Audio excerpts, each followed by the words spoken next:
తాకట్టులో ఉన్న బంగారాన్ని విడిపించి ఆ రోజున్న మార్కెట్ ధర కట్టి మిగిలిన డబ్బును మీకు అందిస్తుంది కొమ్మూరి గోల్డ్. హలో వ్యూయర్స్, మీరు చూస్తున్నారు వి మీడియా. నేను మీ anchor Rebecca. Instagram, Facebook, YouTube ఇన్ఫ్లుయెన్సర్స్గా పాటలు పాడతారు, డాన్సులు చేస్తారు, పెళ్ళిళ్ళు చేసుకుంటామంటారు, సబ్స్క్రిప్షన్ పేరుతో జనాలను మోసం చేస్తారు, మాయ మాటలు చెప్తూ ఉంటారు. ఒకసారి పాపులర్ అయ్యారంటే అంతే, ఇంకా అమ్మ నాన్న ఎంత కష్టపడ్డారు అంటూ ఎమోషనల్గా కనెక్ట్ చేసుకుంటారు. కట్ చేస్తే పచ్చళ్ళు అమ్ముతాము, జాబ్లు ఇప్పిస్తాము, పెళ్ళిళ్ళు చేసుకుంటాము, నా అందాలను చూస్తారా అంటూ అమాయకులను నిట్ట నిలువున ముంచేస్తారు. అప్పట్లో రమ్య, మొన్నటికి మొన్న సింగర్ మంగ్లీ, అశ్వురెడ్డి, విష్ణుప్రియ, ఇప్పుడు నందు. అసలు ఏంటి ఈ కథ? ఇన్ఫ్లుయెన్సర్స్ ఎందుకు స్కామర్గా మారుతున్నారు? మేమే తప్పు చేయలేదని చెప్పి స్టాండ్గా నిలబడినటువంటి నందు ఎందుకు ఇప్పుడు ఎవరి క్వశ్చన్కి ఆన్సర్ చేయట్లేదు? వీటన్నిటి గురించి మాట్లాడుకుందాం. Let's expose the influencers marketing. UK, US, any other కంట్రీలో వర్క్ చేయాలి అంటే అక్కడ సెటిల్ అవ్వాలి అంటే మీకు వీసా కావాలి. సో అది కావాలి అంటే యూకే రిజిస్టర్ కంపెనీ ఇచ్చినటువంటి సిఓఎస్ అంటే సర్టిఫికేట్ ఆఫ్ స్పాన్సర్షిప్ డాక్యుమెంట్ మనకి ఉండాలి. అది అక్కడ గవర్నమెంట్ రూల్ అండ్ అది చాలా స్ట్రిక్ట్గా కూడా ఉంటుంది. సో ఈ ప్రాసెస్కి హెల్ప్ చేస్తామంటూ మనల్ని కాంటాక్ట్ అవుతాడు ఒకరు. నాకు యూకేలో చాలా కంపెనీలు తెలుసు, నాతో టైఅప్ అయ్యి ఉన్నాయి, మీకు సిఓఎస్ సర్టిఫికేట్ ఇప్పిస్తాను, అది నా బాధ్యత అంటూ మీరు జస్ట్ 20 లక్షలు అరేంజ్ చేస్తే చాలు, సర్టిఫికేట్ మీ చేతిలో ఉంటుంది. మీరు ఫ్లైట్ దిగగానే యూకేలో మీ చేతిలో మా కంపెనీ ఆఫర్ లెటర్ ఉంటుంది అంటారు అని చెప్పి మీకు నమ్మకం కలిగిస్తారు. మీరు ముందు వెనక ఆలోచించకుండా డబ్బులు ఇచ్చేసారనుకోండి, మీకు సిఓఎస్ సర్టిఫికేట్తో పాటు వీసా కూడా కన్ఫామ్గా తీసుకోండి, యూకేలో ల్యాండ్ అయిపోతారు. ఇంకా ఏముంది, అక్కడికి వెళ్ళాక అడ్రస్ ఎక్కడో తెలీదు, కాల్స్ చేస్తే నో రెస్పాన్స్, ఒకసారి చేస్తారు, 2 సార్లు చేస్తారు, 3సారి కూడా చేస్తారు. ఆ తర్వాత మీకు వాయిస్ వినిపిస్తుంది చూడండి, this is not in use, మీరు నంబర్ చెక్ చేసుకోండి అంటుంది. అప్పుడు ఒక 2 నిమిషాలు ఆలోచిస్తే అర్థమవుతుంది, ఓకే మంచి క్లారిటీతోటి ఓకే మేము మోసపోయామని. ఇది జస్ట్ స్టోరీ మాత్రమే, బట్ రియల్ లైఫ్లో ఆ మోసం చేసిన పేర్లు స్క్రీన్ పైన ఉన్నాయి, కనిపిస్తున్నాయి కదా. నందు, మధుకర్ దాదాపుగా ఒక్కొక్కరి దగ్గర నుండి 15 నుంచి 25 లక్షలు ఛార్జ్ చేశారని ఇప్పటి వరకు ఉన్న సమాచారం. జస్ట్ ఇమాజిన్, పబ్లిక్ ఇన్ఫ్లుయెన్సర్ మాయలో పడి ఎలా లైఫ్ స్పాయిల్ చేసుకుంటున్నారు అనేది. ఈరోజు నందు, అంతకుముందు అశ్వురెడ్డి, విష్ణుప్రియ సామాన్య ప్రజలను కొల్లగొడుతూ ఉన్నారు. ఈ తీరు చూస్తుంటే నిజంగా బాధగా, కోపంగా కూడా ఉంది. వీటన్నిటికి సంబంధించి బ్యాక్గ్రౌండ్లో మీకు కనిపిస్తున్నాయి కదా స్క్రీన్ షాట్స్, వాయిస్ మెయిల్స్, వాళ్ళ ఫొటోస్తో ప్రూఫ్స్, వీడియోస్ సోషల్ మీడియాలో ఇప్పుడు వైరల్ అవుతూ ఉన్నాయి. అసలు ఇంత పెద్ద స్కామ్ని ఎలా అంత ఈజీగా ఆపరేట్ చేశారు అనే అనుమానం మీ అందరికీ వచ్చింది కదా. ఎస్, అది నాకు కూడా వచ్చింది. నిజానికి మోసం చేయటానికి కూడా ఒక సిస్టమాటిక్ ప్లాన్ ఉంటుందంట. అలాంటి ప్లానే ఇది కూడా. మీకు ఇప్పుడు చెప్పే ఆ ప్లాన్ విన్నాక గుండెల్లో రైలు పరిగెడతాయి. సో అలాంటివి ఇక మీద జరగకుండా ఉండాలి అనంటే శ్రద్ధగా నేను చెప్పేది వినండి. అసలు ఈ ఆపరేషన్ ఎలా వర్క్ అవుతుంది? నందు హస్బెండ్ ఎవరైతే ఉన్నారో చాలా పొటెన్షియల్గా పబ్లిక్ని గ్రాప్ చేసుకున్నాడు. పొటెన్షియల్గా అనంటే వాట్సాప్లో గ్రూప్స్, ఇంకా ఫేస్బుక్లో మల్టిపుల్ వేస్గా జాబ్ అవకాశాలు ఉన్నాయని, వీసా స్పాన్సర్షిప్ జాబులు ఉన్నాయని, యూకే వర్క్ వీసా అవైలబుల్ అని అడ్వర్టైజ్మెంట్లు, పోస్టర్లు సెండ్ చేశాడు. ఇంట్రెస్టెడ్గా ఉన్న వాళ్ళు ఏం చేస్తారు, పోస్టర్స్కి రెస్పాండ్ అవుతారు, డీటెయిల్స్ అన్నీ కూడా తీసుకుంటారు. అలా మెల్లగా ఆ గ్రూప్లో ఉన్న వాళ్ళు ఆయన మాటలు నమ్మటం, లక్షలు పెట్టటం. ఎందుకనంటే నమ్మకమే కదా ఎవరినైనా మోసం చేసేది. అలాంటి నమ్మకమే ఈరోజు మోసపోవడానికి ఆస్కారమైంది. ఇప్పుడు ఎంత తెలుసుకున్నా విక్టిమ్ మోసపోయామని వాళ్ళు ఆశలు అన్నీ కోల్పోయాక సోషల్ మీడియా త్రూ వాళ్ళకు ఒక ఆశ కలిగించాలని బయటకు వచ్చారు. అందరూ కూడా ప్రూఫ్తో సహా పెడుతున్నారు. బట్ జరిగిందంతా జరిగిపోయింది కదా.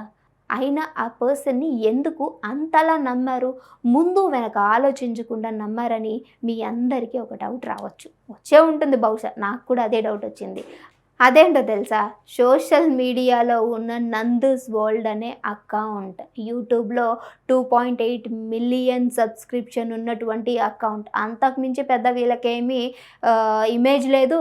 ఆ ఇన్స్టాగ్రామ్ అకౌంట్ చేసినటువంటి పెద్ద మోసం. ఎందుకనంటే వాళ్ళ వైఫ్కి మిలియన్స్లో ఫాలోయింగ్ ఉంది కాబట్టి నిజం అనుకొని నమ్మేసి మునిగిపోయారు.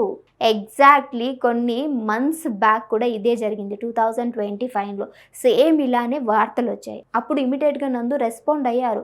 మళ్ళీ ఇప్పుడు కూడా సేమ్ ప్రాబ్లం వస్తే ఇప్పటి వరకు ఎలాంటి రెస్పాండ్ లేదు. వాళ్ళ హస్బెండ్ ఇంత చేస్తున్నాడంటే ఆమెకు నిజంగా తెలియకుండా ఉంటుందంటారా? అంటే అక్కడ వాళ్ళ తప్పు ఉందని అర్థం అయిపోయింది, అర్థం చేసుకోవాలి కూడా. లేకపోతే ఎవ్రీ టైం రెస్పాండ్ అవ్వటం ఎందుకు అని ఆగిపోయారేమో. బహుశా ఇది కూడా అయి ఉండొచ్చు.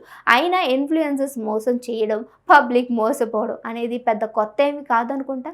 ఈ మధ్య కాలంలో మనం చాలామంది కూడా చేసిన మోసాల గురించి, మోసపోయిన వాళ్ళ గురించి మాట్లాడుకుంటూనే ఉన్నాం. రాజమండ్రి రమ్య గురించి వినే ఉంటాం కదా. టిక్ టాక్ వీడియోస్ తీసుకునే దగ్గర నుండి పచ్చళ్ళమ్మే వరకు వెళ్ళిపోయింది. ఏంటి ఆ పికిల్స్ ఎంత ఎక్స్పెన్సివ్ ఉన్నాయా అని ఓ కస్టమర్ అడిగినందుకు వాళ్ళు ఏ విధంగా ఎంత దురుసుగా మాట్లాడారో, వాళ్ళు ఏ స్థాయికి వెళ్ళారు అనేది మనందరికీ కూడా తెలుసు. ఇక మొన్నటికి మొన్న అష్యూరెడ్డి యాక్టింగ్, అలానే టీవీ ఛానల్స్లో వర్క్ చేస్తూ ఎన్నో షోస్లో చేసినటువంటి ఆమె నేను ప్రేమించాను, పెళ్లి చేసుకుంటాను అని చెప్పి ఒక ఎన్ఆర్ఐ సాఫ్ట్వేర్ ఇంజనీర్ని ఫినాన్షియల్గా వాడుకున్నట్టు తెలిసిందే. ఇక మంగ్లీ విషయంకి వస్తే కెరీర్ స్టార్టింగ్ నుండి ఇప్పటి వరకు తాను చెప్పిన మాటలు ఒక్కటి కూడా నిజమే కాదేమో అనిపిస్తుంది. అలా ఉన్నాయి మరి తన మాటలు. తన సొంత గిరిజనులను మైక్రో ఫినాన్స్ అనే స్కామ్లో కొన్ని 100 కోట్లు ముంచేసిందనే ఎలిగేషన్ వచ్చింది. అసలు ఆ కేసు ఇప్పటి వరకు ఎక్కడి వరకు వచ్చింది, కొలిక్కి వచ్చిందా లేదా అనేది కూడా తెలియదు. ఇకపోతే విష్ణుప్రియ, ఆవిడ గురించి అసలు మాట్లాడుకోనక్కరనే లేదు. నా అందాలను చూపిస్తాను, సబ్స్క్రిప్షన్ కొనుక్కోండి అంటూ జనాల్ని ఎంత మోసం చేసిందో. ఇలాంటిది ఏదో ఒక కేసులో ఉన్న వాళ్ళే ఈ మధ్య చాలా ఫేమస్ అవుతున్నారు. మీరు అబ్జర్వ్ చేయండి. రమ్య బిగ్ బాస్లో అవకాశం, నందు మన శంకర వరప్రసాద్లో కామెడీలో ఒక మంచి రోలే ప్లే చేసింది. అష్యూరెడ్డి అయితే కొన్ని షోస్లో, విష్ణుప్రియ అయితే మెయిన్ సాంగ్స్లో ప్లే చేయడం చూసాము. నేను కేవలం వీళ్ళని మాత్రమే టార్గెట్ చేస్తున్నాను అనుకోకండి. ఇలాంటి పనులు ఎవరు చేసినా వాయిస్ అనేది సోషల్ మీడియా నుండి వస్తూనే ఉంటుంది. క్వశ్చన్ ఖచ్చితంగా చేస్తారు. ఇప్పుడు జస్ట్ వీళ్ళే బయటపడ్డారు కానీ ఇంకా చాలామంది ఉన్నారు. అదే జస్ట్ ఇక్కడ తేడా. బాగానే ఉన్నారు కదా, ఇన్ఫ్లుయెన్సర్స్గా డబ్బులు సంపాదిస్తూనే ఉన్నారు కదా, ఇంకేంటి ఇంత అత్యాశ అంటే మీ అందరికీ ఈ డౌట్ వచ్చే ఉండుండొచ్చు. బహుశా చాలామందికి కూడా ఈ డౌట్స్ వస్తూనే ఉంటుంది. But the answer is very simple. ఏంటో తెలుసా, మనిషి బ్రతికి ఉన్నంత వరకు డబ్బు పైన ఆశ చావదు. అలాంటి వాళ్లకు సెలబ్రిటీ అనే ఫ్రేమ్ కనుక వచ్చింది అంటే ఆ అవకాశం ఇంకా ఎక్కువగా వాడుకుంటారే తప్ప దాన్ని ఎక్కడ కూడా ఒకవేళ ఇది బయటకు పడింది అని అంటే మన ఫేమ్ ఎక్కడ ఖరాబ్ అవుతుంది అని అనుకోరు. ఇన్ఫ్లుయెన్సర్గా కొన్ని లక్షలే సంపాదిస్తూ ఉంటారు.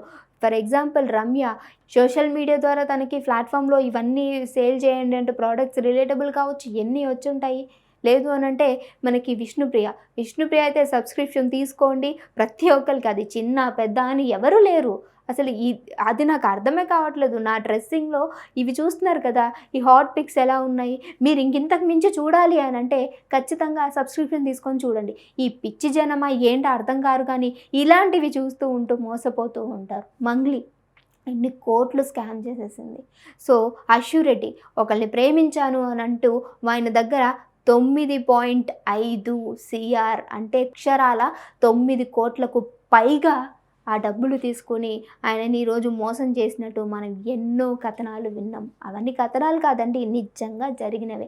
సో ఇలాంటి వాళ్ళ నుంచి బయటపడాలి అంటే ఏదైనా ఆన్సర్ ఉందా, ఏదైనా టిప్ ఉందా అని అడగచ్చు. ఒకటి చేయాలి. ఒకవేళ వాళ్ళు మీకు ఏదన్నా సరే ఇన్ఫ్లుయెన్సర్స్గా చెప్తున్నారు అంటే ఫస్ట్ ఆఫ్ ఆల్ ఆ ప్రోడక్ట్ కావచ్చు, లేదంటే ఏదైనా జాబ్ రిలేటెడ్ కావచ్చు, ఏమన్నా చెప్పారు అంటే ఇది నిజమా కాదా అని చెప్పి గూగుల్ చేయండి, తెలిసిన వాళ్ళని అడగండి.